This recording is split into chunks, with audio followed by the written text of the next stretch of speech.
Hey, everybody. Oh, and you talked over me. Way to go. That's going to stay in. All right. I'm just going from here. Hey, everybody. Welcome to the wonderful world of Monkey Feathers Interrupts, our new show about movies. Because my opinion is the only one that matters. Really, this is What Would You Change? I am, of course, Loki with Monkey Feathers, the Interrupter, and PaPaNuggett, the Quiet. Hey. And we are the Super Monkey Fighters. This week we're going to be going through The Goonies, the 1985 classic, directed by Richard Donner, written by Chris Columbus and Steven Spielberg, produced by Steven Spielberg. Stars Sean Astin, Josh Brolin, Jeff Cohen, Corey Feldman, Kerri Green, Martha Plimpton, Ke Huy Quan, John Matizak, who you won't recognize because he plays Sloth and has a lot of makeup on. Robert Davi, Joe Pantoliano, or Joey Pants, and Ramsey. Goonies, for those of you who don't know, is a story of a group of misfits called the Goonies who discover an ancient map and set out on an adventure to find a legendary pirate's lost treasure. Let's jump into our thoughts on the film. Right off the bat, this is a hard one for me to dissect because it is such a nostalgic film. It's just goofy fun. That it's a fun adventure. Like, it is what it is, and it does what it does fairly well. And I enjoy it. Like, it's the friends going on an adventure. It's the kids' version of Indiana Jones. It's exactly how I would sum it up. Yeah. That's exactly what came to my head when I was watching it. And I watched this for the first time. I thought I had seen it. Which is amazing. Yeah. I don't know how I haven't seen it. Like, I've seen parts of it. But I think actually watching it all the way through, this is the first time. I think that's interesting because we've often talked about to our audience, if you've by odd chance missed seeing this movie, congratulations. Whereas now we get to say that to PaPaNuggett. By odd chance you've missed this movie, congratulations. And thinking through how many movies we've reviewed that it's like, oh, I've seen this 400,000 times since it came out when I was a kid. Like, for that to be the case, I think is pretty good. So yeah, like I said, I do like it. I think that it was kind of didn't do as big in the box office at the time. I think most of its following came from home video and TV releases after the fact. But I think that's kind of, I mean, it's Steven Spielberg, right? They studios seemed to kind of want an Indiana Jones for kids, and that's exactly what they got. And they did everything really well. I think the cast works very well together. They're believable as friends.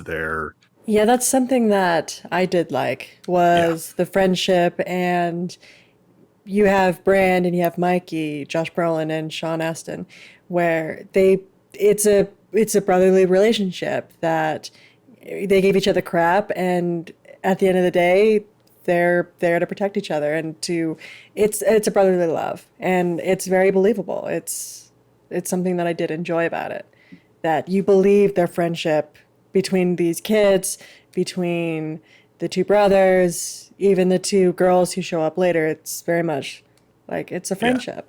It's believable as the group of kids in the neighborhood kind of thing. Yeah, and they tried to make it a point with establishing the characters early on. With like all of them have nicknames, and they really they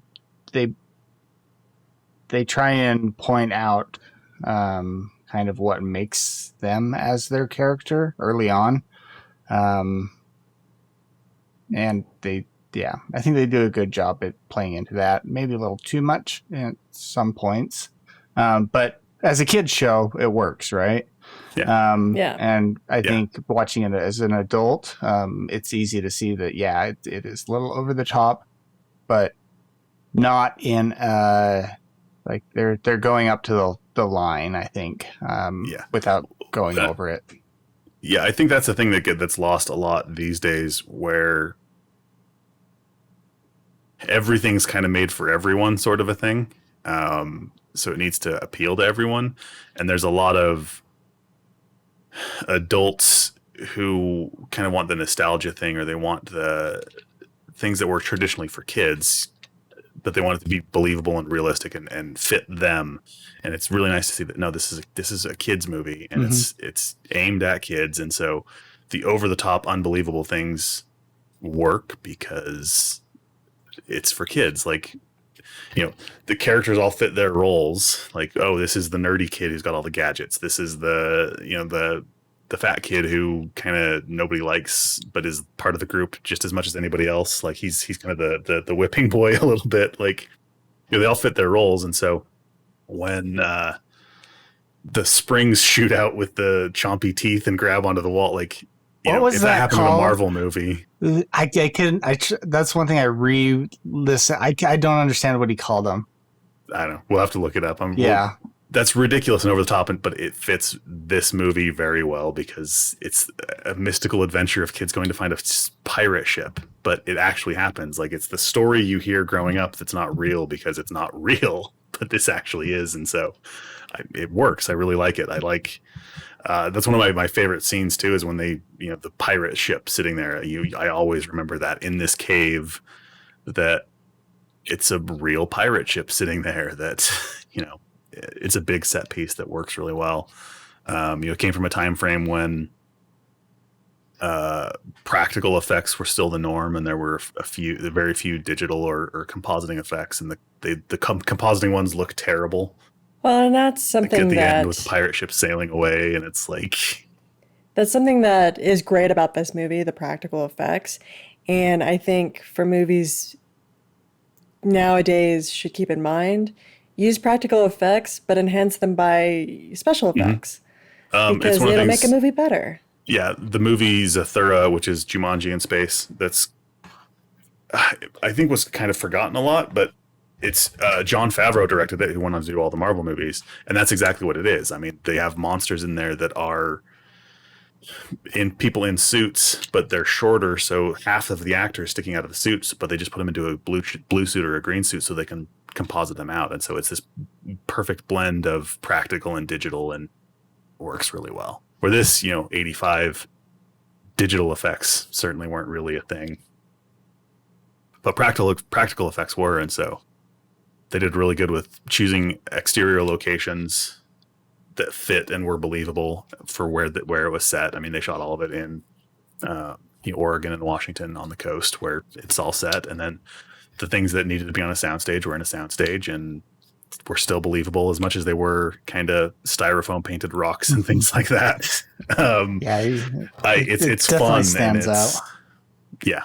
And it's, you know, some of the people have some complaints I've heard about it are like, you know, the traps are not that great, but I don't have any complaints about those. Like, it's a kid's show. Like, it's a kid's show. The villains are crazy and over the top, which is strange for a PG film, which I guess is kind of Spielberg's motive, right? Like, the villains are kind of hardcore for a PG kids movie. And I was confused when I first started watching it, because I was like, what is this rated? Because it starts off with like suicide, and what was the other one? But they get into drugs and drug use, and it's like, this is mid-80s.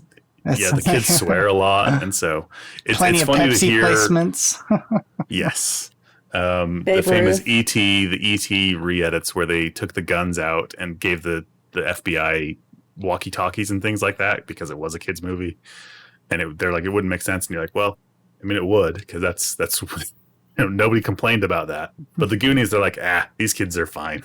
Yeah. The bad guys who've kidnapped a kid and also murdered several people, you know, the kids witness them disposing of a body. Like, we don't need to change any of that. That's good.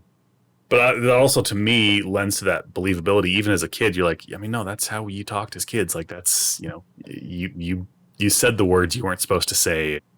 The danger is more real because they are, I mean, aside from having like the little raccoon mask things on, like, they are those caricatures of villains, and they play it over the top, and it's fantastic. And Joe Pantoliano and Robert Davi, you know, they play it over the top because it needs to be over the top, and they're the fear that kids have in what those are. So, and then of course, you know, Sloth and Hey You Guys. I mean, it's a quotable film. It's one of those things that every time somebody has yelled that out, I think it's always gotten a laugh because it's a fun memory from a kid's movie. So and just kind of that change of these are the villains who've been treating this guy poorly his whole life because he's kind of the deformed one, and then he comes to be the hero and become part of the group, and about how the misfits all come together. And your standard 80s life lessons in movies of differences are okay kind of a thing. But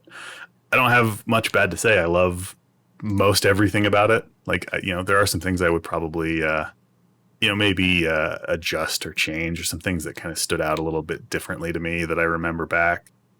So the one thing that I always love as well, that is another strange thing that they haven't retconned or changed later in films, is the pirate's name is One-Eyed Willy. And so the entire movie is a dick joke, which I've always found to be funny because it's that funny, goofy joke you'd make as a kid.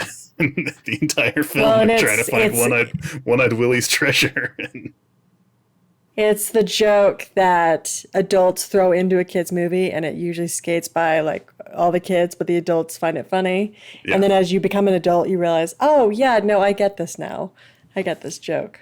I think as kids, I think we all understood it too as kids, but I don't know, maybe that's where that was the origin of it for us. So I liked the directing of this, but one particular scene is the opening scene with the cars driving by, and it's introducing each of the characters that are going to play a part in it, where you have Chunk, who's in I think it's the arcade, or maybe it's just a restaurant, then it has the arcade cabinet and he's playing, and then he sticks the pizza on the window or something like that, right? Well, he sticks the pizza, and then he has the shake in his hand that he smushes against it, and it gets all over him.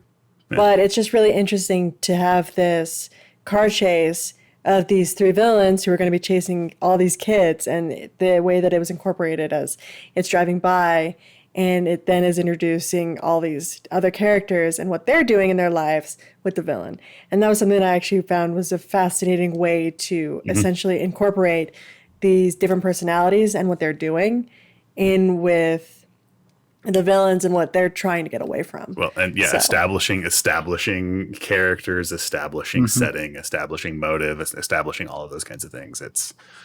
I like that a lot more, especially for title sequences, because it gives you something to do while you're going through that. Most of the title sequences I enjoy are short, quick, to the point, like, let's get into the movie. And a lot of them have tried to do some stupid things. The one that comes to mind the most, I think, is Hostage, that does like a 3D rendering of a scene, and then it slowly moves you through it out, and you're like, oh, this is 15 minutes of me just looking at cool graphics, and like, great, let's get into the movie.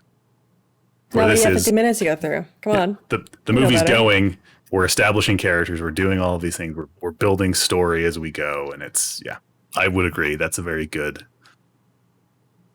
storytelling technique and filmmaking technique that builds this as a good, entertaining story. So, as everyone would like to know, they were called the Pinchers of Peril.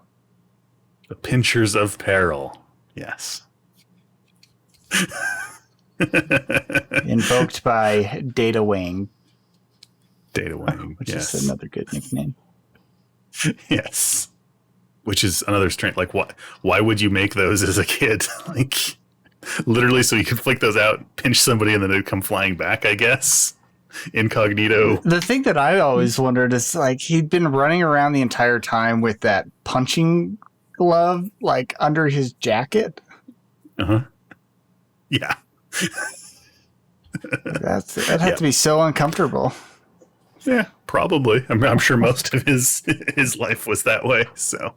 Pinchers of Peril and the punching glove and all the other random gadgets that come up just when you need them and are for a very specific purpose that you'd never plan ahead for. Yeah.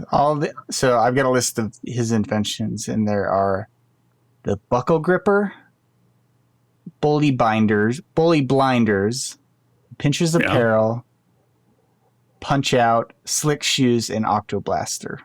So that's probably in reference to there's a scene that got cut with an octopus, which is really a squid.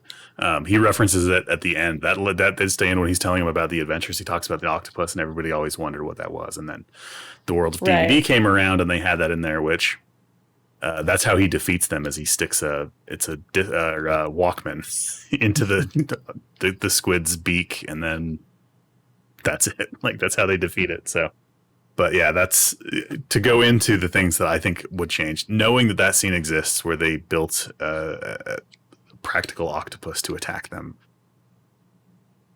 It's a big moment that I think they should have been left in, because I think it would have lent a little bit more to it. So I don't know. I think it might have been overcrowded because you already have the three villains who are causing mayhem on the pirate ship, and then to throw an octopus in, it would have I guess provided a reason of why they didn't want to jump into the water. But I felt that if you had two competing negative elements to a scene, I think it just would have felt crowded. So I can see potentially why they cut it. It would have been interesting if they kept it in, but I can see why they cut it. Yeah. The other big negative for me has always been, as much as I do like Chunk as a character and the things that he does, when his baseline is like a 9. He's being the fat kid. And then he's kind of like always like loud and in your face and kind of crazy, so that when he goes to be like a big reaction, it's always like a 13 or a 14. Like, he goes big a lot, and it's overly dramatic. And there's, when you, like I said, when your baseline's a 9, it's kind of hard to go big, but just that, and just kind of the way that he's it makes sense because it's integral to the story where he meets Sloth and all that kind of stuff. But the way that his friends he's part of the group, but not part of the group kind of a thing. Like, they leave him behind at the drop of a hat kind of a thing. Like, there's no real oh, well, they got him. Well, let's not try to save him. Let's just keep going kind of a thing. So there's some of those kinds of things that just more always kind of annoyed me a little bit. And just kind of as an adult, especially, like as a kid, it makes sense. Like, oh, hey, if we find this treasure, that will save our town, and kind of a thing. Where as an adult, the reality of that is like, no, by the time like it's moving day, which is really kind of where it is, like it's their last weekend being there, there's no going back. Like, yeah, so deals are done. The thing, there's no way they can change that around. I didn't get is, so at the end when he was going to sign the paperwork or the contract, and then he didn't and tore it up. It's like, well, if you just don't sign it, do they not take your house? Like, yeah, like what? Yeah. So, but again, for kids, right? Yeah. You can't go too complex into that. You got to keep it a little bit simpler to where, oh, right, no, this is, yay, we win, and there's that. So. Yep. The other big thing that has always annoyed me and always bugged me is when they're on the pirate ship and they're hiding all the gems, and the bad guys are trying to get them, and Corey Feldman has all the gems in his mouth. Like, that was always just unnecessarily disgusting to me for some reason. Like, it's never seemed like he had, like, it just seems gross. Like, it's like he didn't have gems in his mouth. Like, it was something else. And I just have never liked that part. That scene, that shot has always just been off-putting to me. So those are kind of my big gripes with Goonies, is that, aside from the fact that, yeah, it is really simplistic, it is for kids, it does, a lot of the things you'd expect movies to do, it does feel very much like studios were trying to put together things that had worked in other movies. Like, so going back to the Octopus, that does even feel like, oh, hey, Steven Spielberg's involved. We should have a giant animatronic sea animal of some kind. Like, we need a Jaws in this movie. So to me, the entire set and everything just felt like Disneyland, right? Yeah, like everything's fake. It's very obvious, and it's just that feeling. Yeah. Which is funny, because that was also one of the things we liked, was the sets and those kinds of things. But it does feel, it feels like a movie. Yeah. Which is exactly what it is. And I think a lot of those, it feels like a movie, comes from the limitations of the time periods that it comes from, right? So to transition into what we would change, unless anybody else has any. I have a couple of dislikes, Mister. Well, then please share. Mister. Speak up. Hey, you need to stop talking then. You need to stop talking so I can speak up. You interrupt her? Use the interrupter now. Like, what I would say, there are a couple of dislikes that I do have. And I get that it's a kid's movie, but it's also the fact that they just happen to stumble upon a treasure map and they just happen to have the medallion and they just happen to find the correct places and the correct areas that they needed to go to find said treasure. It's kind of a problem for me just because it's based on so much luck that I will say this though, find it. With the medallion, when he holds it up to the horizon and finds where the rocks are so that he knows he's in the right place, that makes a hell of a lot more sense than when they do that in the last Star Wars movie, where randomly this knife opens up and points to things on a crash. It makes sense in this context. It doesn't make sense when you try to do that again. But how did they even know to get to that point? To stand there. The translation of the map that they somehow figured out. But even then, it's still, they just happen to stumble upon it and they just happen to know. And especially when they've said that their parents tried to find the treasure during their time. Yeah. And they're the group of kids that are the ones that find it after many people have tried to find it. Really? Oh, they're so much smarter. I get and figuring it out. What was the missing piece that their parents didn't have, kind of a thing? Like, they seem to have all the same tools their parents did because they found it in their attic. Like, so obviously it was something that their parents had access to as well. So, but that is that kid's movie. Just gloss over. Let's don't go too deep into detail into the story. Just set it up and let's move, kind of a thing. Just accept it. Just accept it. Shh, don't look too close to the details. Which I think audiences these days are a lot more savvy, and so it doesn't fly as well now as it used to. Yeah. I think people expect a lot more than they used to. It's also the idea that things wouldn't fly nowadays. I think the concept behind the gadgets. They're fun, they're hilarious, they're kids' gadgets. Yeah. But the pinchers, I don't think they're going to adequately grip onto the pinchers of peril. Yes. I don't think they're adequately going to grab onto a wall. But the point is, as a kid, you would believe that. Like, I know. And that's why I feel so bad trashing this and saying these things, because I get that it's a kid's movie, but some of the gadgets, the fact that he has oil slick in his shoes that he's been walking around, or as Nugget mentioned, he's walking around with a punching glove under his coat jacket this whole time and just waiting to use it. Or even in the beginning scene where Chunk is outside the gate and he's like, let me in. And it's this elaborate thing to open the gate when you could just walk down the stairs in the same amount of time. The Goldberg machines throughout the entire show. Like they use that because they want to set that up because we see it throughout. And and to me, it's one of those things that I like because I've mentioned it before as well with Quicksand.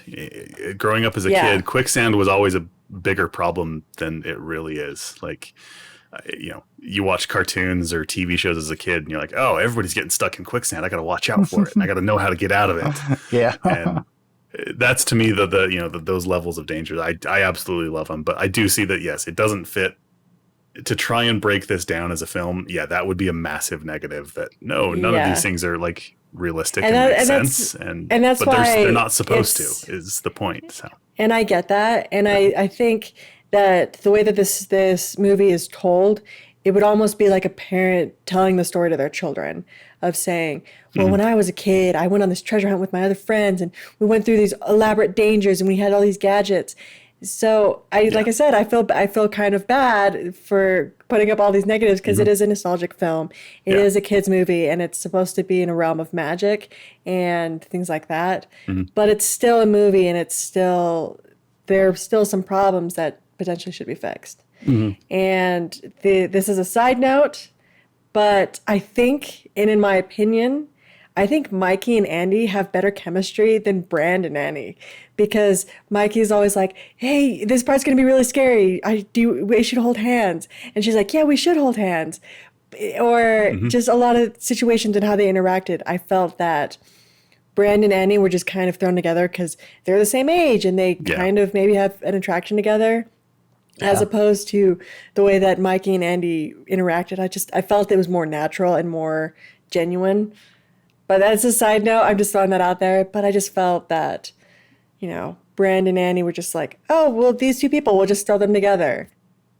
It's like the relationship with Mouth and Steph, where they're always trashing each other and they're always arguing with each other, but there's also kind of like the underlying of like sexual tension between them. And even at the end of the film, even at the end of the film where she says, you're not so bad when your mouth isn't screwing it up. And he says, well, you're kind of pretty when your face isn't screwing it up. So it's just kind of situations like that it felt genuine and very much more believable than just throwing two characters together just because they're there.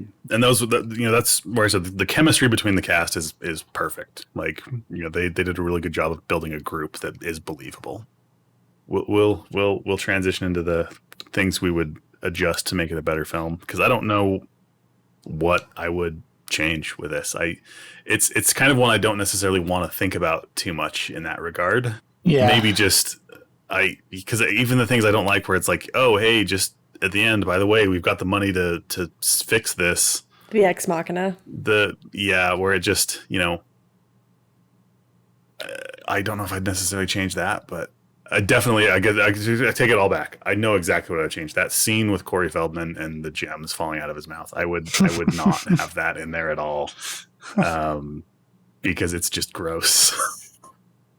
Well, it's gross on several reasons, because that pirate ship has been there for like 120 years, who knows how long, and that he just sticks gems in his mouth that you don't. And it's just gross. Yeah, that's all I can say. It's just gross. So I didn't get the point when Mikey pulls back One-Eyed Willy's eye patch. And it's not an eye socket. Yeah. It's just to prove that he really was One-Eyed Willy. So, he didn't have an eye socket? Was that what they were trying to... Yeah, that's... The main reason why he was called One-Eyed Willy, as opposed to he just lost his eye in a knife fight, so as opposed to he had no eye socket, so he was One-Eyed Willy. Ever. Yeah. Okay. But then that begs the question, why would he wear an eye patch? Yeah. Probably to not create fear among his crewmates. I don't know. That was a thing that was always kind of weird too, that, as a kid, you especially recognize that, well, no, you'd still have... if he was just missing an eye, but yeah, I can imagine it just being the choice of, well, how do we convey that this skeleton was One-Eyed Willy, other than he has an eye patch, because that could be kind of generic, and so for me, if I take the film critique part, I would say make it more logical, because the gadgets, they're not going to hold a kid up. There are several things that. Them looking into finding the treasure and all that, especially when their parents were trying to find it, and probably their parents before them were trying to find it. So the more film critique part of me would say make it more logical, but the nostalgic part of me would say it's a kid's movie. It's meant to, I shouldn't even say a kid's movie, but it's meant to be kind of the realm of unrealistic, because it's kind of tailored towards kids. As you had said, with the gadgets, as a kid, you're going to believe, no, they would really do that. Granted, you would try and do that as a kid and you'd break something, but you would believe that. And there are kids' movies that are very bad, at being kids' movies. Scenes that just don't fit together or flow together, characters that just are bad. Where I think this one, the nitpicky parts is because as an adult, you want those things to make more sense. But these are complex issues that have been simplified for the sake of kids. Well, they didn't find I think that's what it does well. They didn't find the drain underneath the fire pit. That's what they didn't. That was the problem. Yeah, that's how through everything. Yes. Well, and that's why looking at it, I think, it's a movie that does what it should do, essentially. But to actually critique it, make it more logical and ruin the movie completely, because if you make it more logical, then it's less fun. But still. Well, and for a film that does, we talk about exposition a lot, where, the opening sequence where they set up the characters by telling a story is done really well. And then for everything else to just kind of be the kids' side of things, it's like some more adult films should take some cues from Goonies. I think with that, where it's, I don't need a wall of text in front of me to establish the world. Show me the world to establish the world. I think it's why a lot of books have trouble translating to film, is because they spend more time. Books spend a lot of time explaining things to you, like settings and those kinds of things, where a film, it's like, oh, well, here's 4 seconds of scenery that establishes where we're at. So, but I think this one does that really well. And I think maybe a little bit more explanation is needed for a more savvy audience, or I mean, even kids these days, I don't think would. I think kids' movies have more of an explanation now than they did then, because once you know what movies are going to do, you kind of figure things out. So I think adding that in would be a good change. We'll sign off there. Let us know in the comments below what you guys think of Goonies, what you think of our opinions on Goonies. And if by odd chance you're like PaPaNuggett and have not seen it, the Goonies. Or you've, The Goonies. Yeah, the Goonies. Yes. But yeah, if you're like PaPaNuggett and haven't seen it, then we'll congratulate you in being in the same boat. Yes. And having somehow missed it. And the most important question, if you had the opportunity to own the Pinchers of Peril, would you, and how would you use them? Aside from saving your life in like grappling hook scenario, outside of that, how would you utilize the Pinchers of Peril? So on that note, we'll leave you there. We'll catch you in the next one. Adios. See ya.